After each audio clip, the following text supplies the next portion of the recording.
Subscribe करिए rising Uttar Pradesh को और दबाइए इस बेल आइकन को ताकि आप पाए यूपी की न्यूज अपने मोबाइल पर सबसे पहले। मौसम निदेशक जेपी गुप्ता का कहना है कि राजधानी लखनऊ और आसपास के इलाकों में मानसून से पहले की बारिश का सिलसिला शुरू हो चुका है। आज लखनऊ और आसपास के इलाकों में मानसून पहुंचने की आधिकारिक घोषणा की जाएगी। मौसम विभाग ने आज पूरे प्रदेश के कुछ हिस्सों में भारी और कहीं कहीं बहुत भारी बारिश होने की चेतावनी भी जारी की है। बारिश का सिलसिला आज और कल भी जारी रहेगा। प्रदेश में कोरोना वायरस का संक्रमण तेजी से फैलता जा रहा है। प्रदेश में अब संक्रमित मरीजों की संख्या 19,000 के करीब पहुंच गई है। बीते 24 घंटे में 576 नए कोरोना संक्रमित मरीज पाए गए हैं, जिसके बाद पॉजिटिव मरीजों की संख्या बढ़कर 18,842 पहुंच गई है। राज्य में अब तक 12,116 मरीज डिस्चार्ज किए जा चुके हैं और 588 मरीजों की मौत हो चुकी है। अब कुल एक्टिव केस 6,189 रह गए हैं। रिकवरी का प्रतिशत लगातार बढ़ रहा है। अब यह प्रतिशत 64.13% पहुंच गया है। मुख्यमंत्री योगी आदित्यनाथ ने भारतीय जनसंघ के संस्थापक डॉक्टर श्यामा प्रसाद मुखर्जी की 66वीं पुण्यतिथि पर प्रतिमा पर श्रद्धा सुमन अर्पित किया। उनके साथ स्वास्थ्य मंत्री जयप्रताप सिंह, कैबिनेट मंत्री ब्रजेश पाठक, कैबिनेट मंत्री डॉक्टर महेंद्र सिंह, भाजपा के प्रदेश अध्यक्ष स्वतंत्र देव सिंह के साथ स्वास्थ्य विभाग के आला अधिकारी भी थे।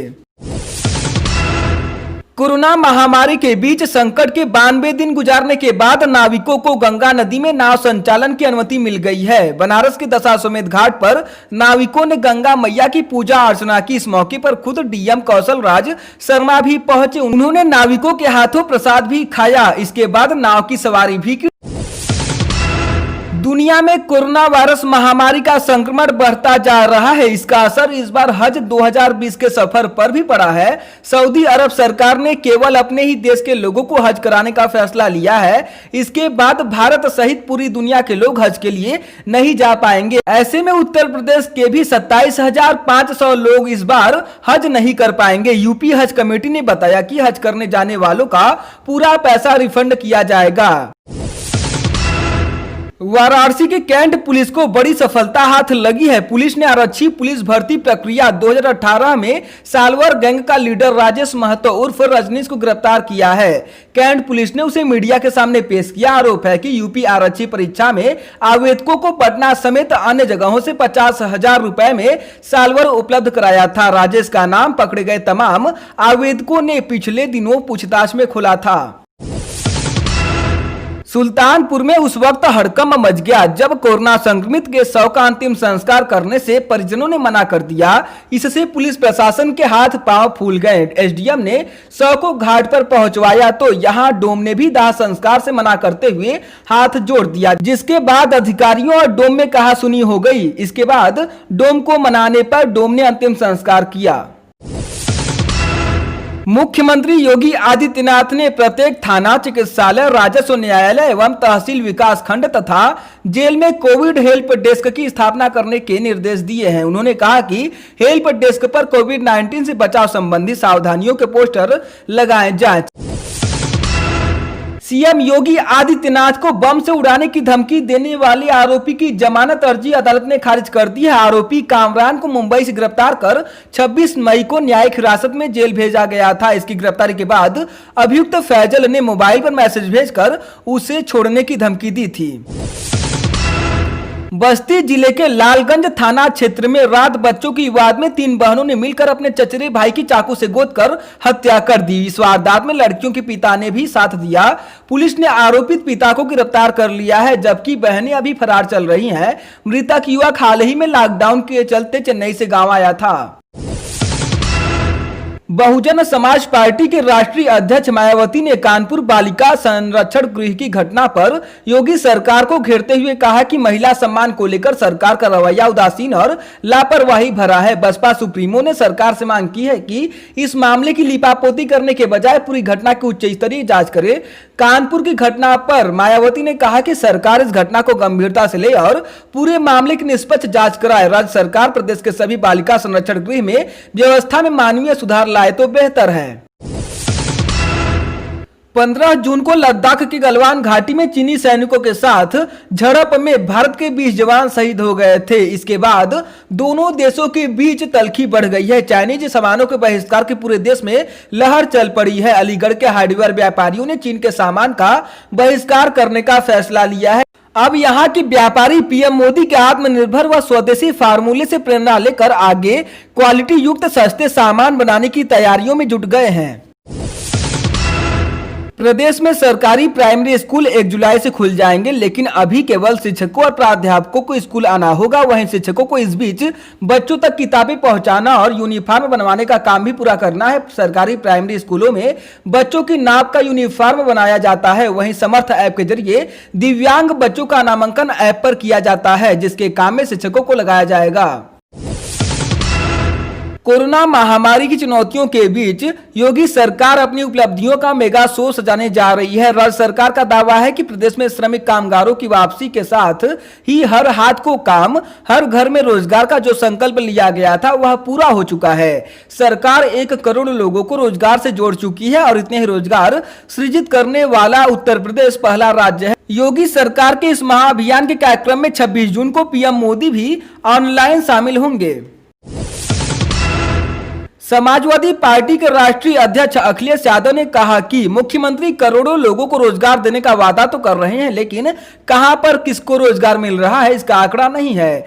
जो बाहर से आए हैं वे सब अकुशल श्रमिक नहीं है। कुशल कारीगरों को कहां रोजगार मिल रहा है, जबकि प्रदेश में उद्योग अभी बंद है, नए उद्योग भी नहीं लग रहे हैं। पूंजी निवेश की कहानियां तो बताई जा रही हैं, मगर धरातल पर कुछ अता पता नहीं है।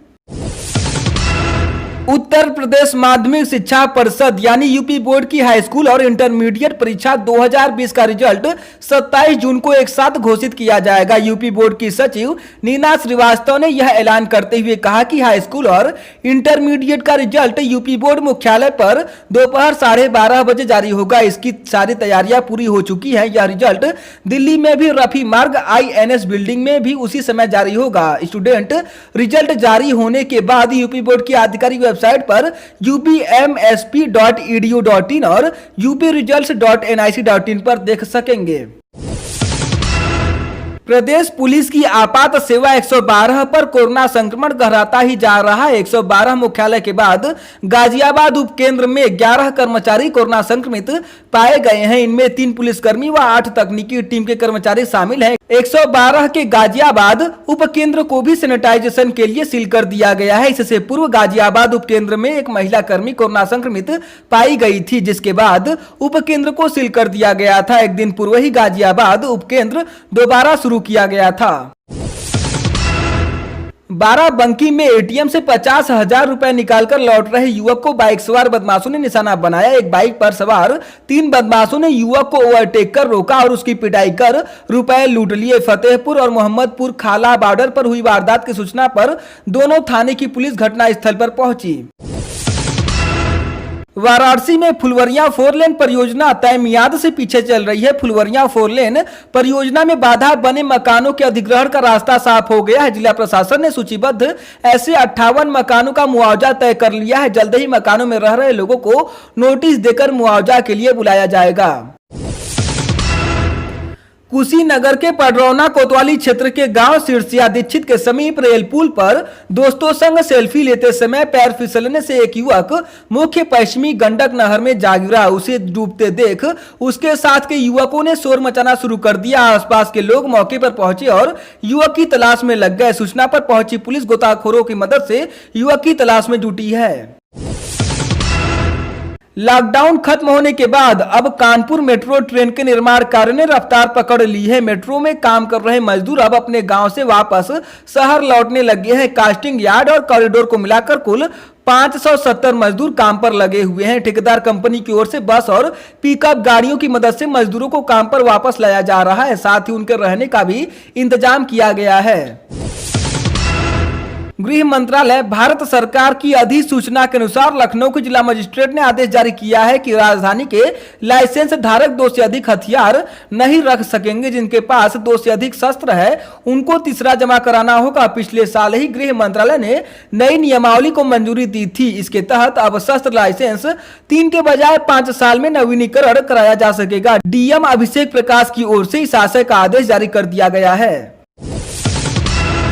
आगरा में कोरोना संक्रमण के आंकड़ों और मृत्यु दर को लेकर सियासत तेज हो गई है। प्रियंका ने ट्वीट कर सवाल खड़ा किया कि आगरा के डीएम प्रभु एन सिंह ने कांग्रेस महासचिव को झूठी खबर ट्वीट करने को लेकर नोटिस भेजकर जवाब तलब किया है। वहीं प्रियंका गांधी ने एक और ट्वीट कर कहा कि आगरा में कोरोना के मरीजों की मृत्यु दर दिल्ली और मुंबई से भी ज्यादा है। इस तरह से कांग्रेस महासचिव प्रियंका गांधी वाड्रा और योगी सरकार कोरोना मामले को लेकर एक बार आमने सामने फिर से है।